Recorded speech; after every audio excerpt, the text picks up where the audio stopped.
Assalamualaikum warahmatullahi wabarakatuh. Alhamdulillahirabbil alamin. Assalatu wassalamu ala asrofil anbiya wal mursalin sayyidina wa maulana Muhammadin wa ala alihi wa sahbihi ajmain. Asyhadu an la ilaha illallah wahdahu la syarikalah wa asyhadu anna Muhammadan abduhu wa rasuluhu la nabiyya ba'dah. Amma ba'd fa ya ayyuhannas ittaqullaha haqqa tuqatih wa la tamutunna illa wa antum muslimun. Yang kami hormati para pemirsa kajianmu pimpinan daerah Muhammadiyah Kabupaten Magelang. Yang pertama, marilah kita senantiasa memanjatkan rasa syukur kita kehadirat Allah atas limpahan nikmatnya, kesempatannya, sehingga sampai pada detik ini kita masih bisa bersama-sama ikhtiar untuk bertakarub kepada Allah lewat ajaran Allah, perintah Allah, yaitu melaksanakan amal ibadah puasa. Semoga doa kita, seluruh rangkaian amalan ibadah puasa bermanfaat dalam kehidupan kita, baik kehidupan secara pribadi maupun kehidupan secara sosial. Yang kedua, sholawat serta salam semoga tetap tercurah kepada junjungan kita Nabi Agung Muhammad Sallallahu Alaihi Wasallam, keluarga dan juga para sahabatnya. Para pemirsa yang dirahmati Allah,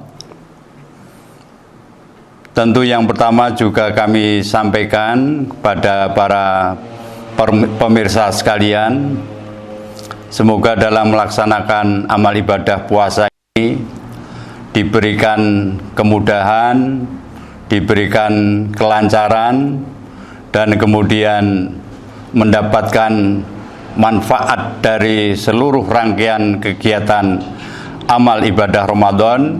Sekali lagi, baik manfaat untuk diri pribadi dan manfaat untuk umat. Para pemirsa yang dirahmati Allah, ada beberapa manfaat yang jika kita buka dalam lembaran sejarah, bahwa lewat kesempatan Ramadan Allah menyelesaikan berbagai hal kesulitan yang dihadapi oleh umat pada umumnya, utamanya umat Islam. Setidaknya kita ingat dalam sejarah bahwa Perang Badar itu juga terjadi pada bulan Ramadan. Dan kemudian umat Islam oleh Allah diberikan kemenangan, tentu lewat pertolongan berupa pelipat gandaan kekuatan pasukan, yang tentu tidak masuk akal ketika kita lihat bahwa kemampuan umat muslim pada saat itu hanya 300 orang dan melawan kafir Quraisy sekitar 1000 pasukan. Kemudian ada juga penyelesaian yang juga dihadiahkan oleh Allah pada bulan Ramadan, yaitu terbukanya kota Makkah atau yang biasa disebut dengan Fathul Makkah. Sesuatu yang luar biasa, tidak pernah terbayangkan bahwa mercusuar berhala yang mengitari sekitar Ka'bah dan dibangun bertahun-tahun bahkan ribuan tahun dan menjadi pusat perhatian dunia, bahwa seakan-akan kemegahan para berhala itu tidak akan pernah bisa dihancurkan oleh umat Islam. Tetapi ternyata pada bulan Ramadan Allah memberikan pertolongan dan kemudian bersihlah Baitullah dari segala macam bentuk berhala. Pertolongan itu juga terjadi pada bulan Ramadan. Kemudian tentu yang masih paling dekat dengan sejarah kehidupan bangsa kita itu proklamasi 17 Agustus tahun 1945, itu juga terjadi pada bulan Ramadan. Pendek kata, setidaknya 3 hal peristiwa sejarah itu, jika diukur dengan logika, tentu hal yang tidak mungkin terjadi. Kemenangan Perang Badar, penaklukan kota Mekah, dan proklamasi kemerdekaan, semuanya adalah atas pertolongan dan atas bantuan dari Allah Subhanahu wa Ta'ala. Tetapi juga harus dipahami bahwa bantuan Allah itu, pertolongan Allah itu tidak akan pernah datang jika kita tidak memulai dengan modal yang ada. Artinya, Allah tidak pernah menuntut modal lebih daripada sekedar kemampuan yang kita miliki. Tetapi dengan bergerak, dengan niatan, dan dengan gerakan yang ada, maka kekurangan yang ada pada kita, insya Allah, Allah yang akan menutupnya. Hadirin para pendengar yang dirahmati Allah, itu beberapa kajian sejarah terkait peristiwa yang terjadi di bulan Ramadan. Dan kita berharap bahwa Ramadan ini ada sesuatu yang bisa selesai, ada sesuatu yang dibantu, dan ada uluran pertolongan dari Allah atas apa yang pada saat ini masih ada dan menghadang di hadapan kita. Kita berharap ada masalah umat, ataupun masalah individu, ataupun masalah pribadi yang selesai atas pertolongan Allah dan terjadi pada bulan Ramadan ini. Hadirin para pemirsa yang dirahmati Allah, selanjutnya masih terkait dengan Ramadan. Ramadan yang diperintahkan oleh Allah kepada umat manusia dengan berbagai misi dan tujuan yang sudah ditetapkan oleh Allah. Terkait dengan syarat, rukun, dan lain sebagainya, kita sebagai umat manusia, sebagai umat Islam, tentu sudah memahami bagaimana tata cara dan pelaksanaan di bulan Ramadan ini. Di antara yang akan kami sampaikan adalah terkait dengan niat, bahwa salah satu rukun yang harus ada di dalam setiap perbuatan itu adalah niat. Dan bagi umat Islam, melaksanakan niat bulan Ramadan, melaksanakan niat puasa, itu harus dilaksanakan pada malam hari. Lain dengan puasa sunnah. Maka jika puasa sunnah bisa dilakukan pada pagi hari ketika kita belum makan atau belum minum. Akan kami bacakan riwayat dalam Bulughul Maram, yaitu hadis riwayat Muslim terkait dengan niat puasa.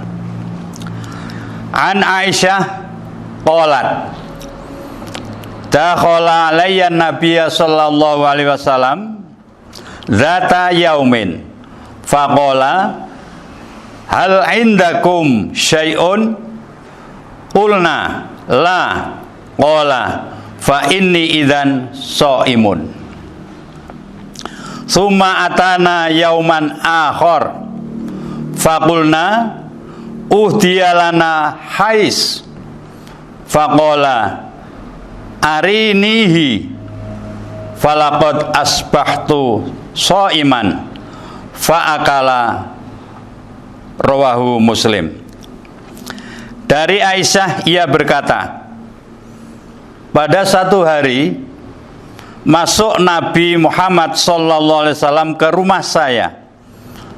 Lalu ia bertanya, adakah apa-apa pada kamu?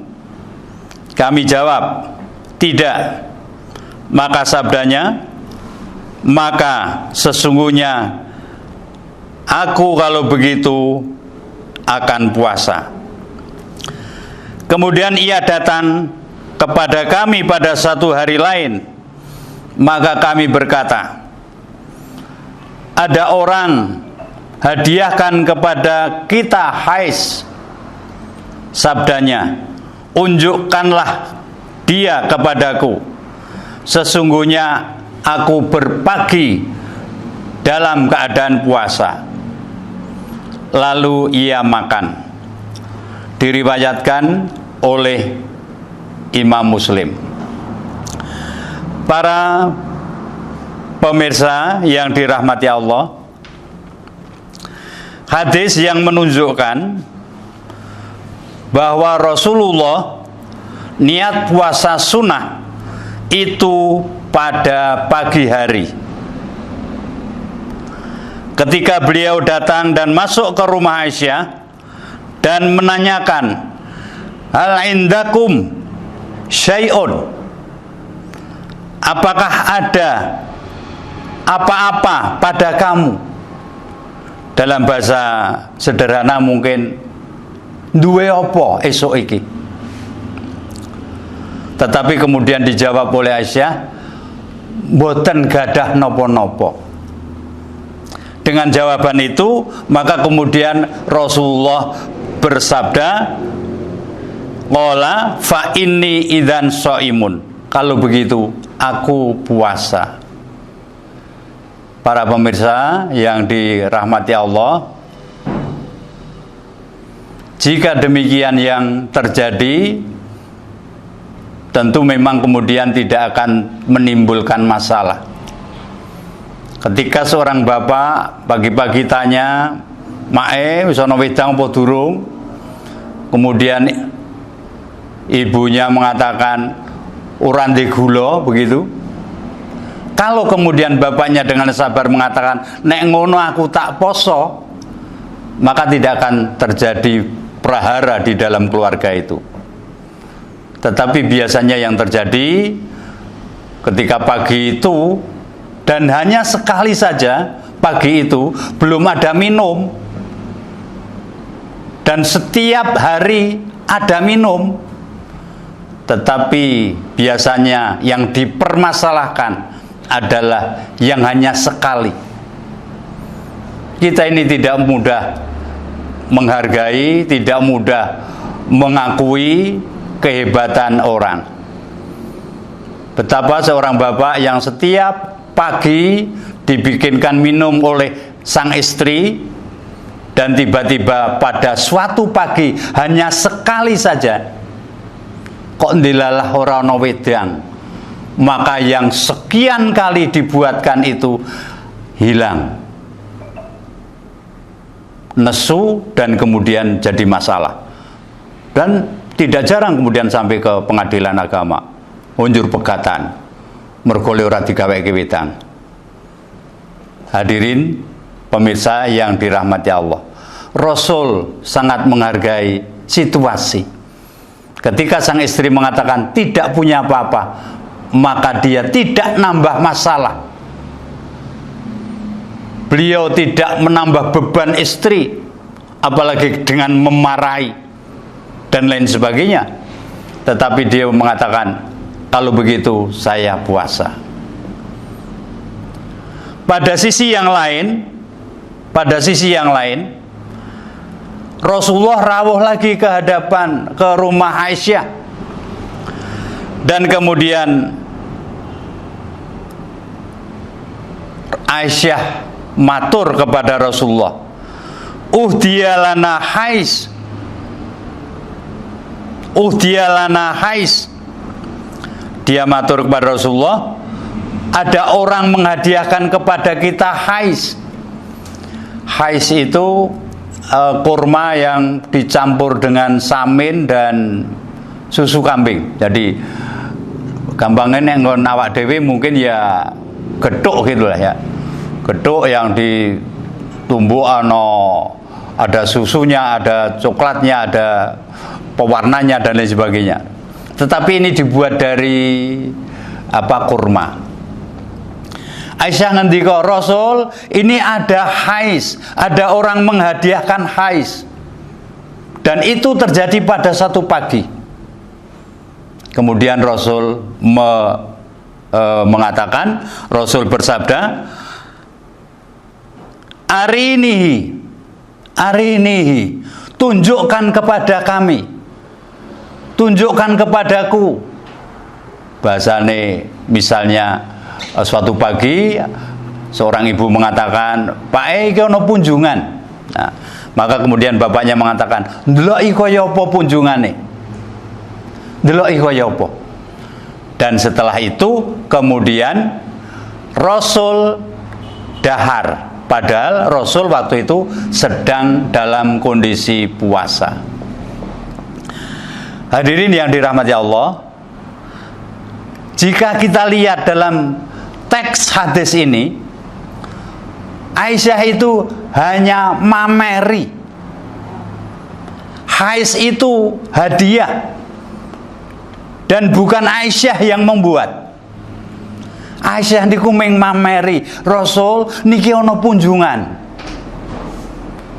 Tapi Rasul kemudian mengatakan, "Deloki kaya apa?" Hanya memberikan informasi saja. Rasul itu sudah menanggapi dengan gito-gito. Deloki kaya apa? Ora ming muni deloki kaya apa. Setelah itu kemudian Rasul dahar, mengorbankan puasa sunahnya, mengorbankan hubungan ibadahnya kepada Allah untuk sekedar menghargai istri yang memberi kabar bahwa ada orang yang munjung. Pelajaran bagi kita. Kita ini kadang-kadang wis ado-ado oleh sang istri atau istri oleh sang ayah dibelikan sesuatu ya. Misalnya mudahnya lah ibune tindak klewer misalnya. Njur nukoke kathok kolor bapakne. Ketika sampai di rumah, apa kemudian kita yang diberikan sesuatu oleh istrinya kemudian gito-gito, njur kaget, njur merasa bangga, njur menghargai apa yang dilakukan oleh istrinya? Kadang-kadang tidak. Wis teko santai, teko kalem, kamangka kalau Rasul itu ketika Aisyah memberikan sesuatu kabar tentang hadiah saja, Rasul sudah gito-gito dan memberikan perhatian khusus. Para pemirsa yang dirahmati Allah, maka marilah kita berharap bahwa kami pesankan jika anak kita dengan 10 pelajaran itu punya 8 itu nilainya 9 dan hanya 6 yang 2, kenapa tidak yang dimasalahkan itu yang 8 dengan memberikan penghargaan? Tetapi kadang-kadang yang dipermasalahkan sing ming loro tur kuwi sing elek. Ini penyakit kita, kurang bisa menghargai, memberikan apresiasi kepada perjuangan orang lain.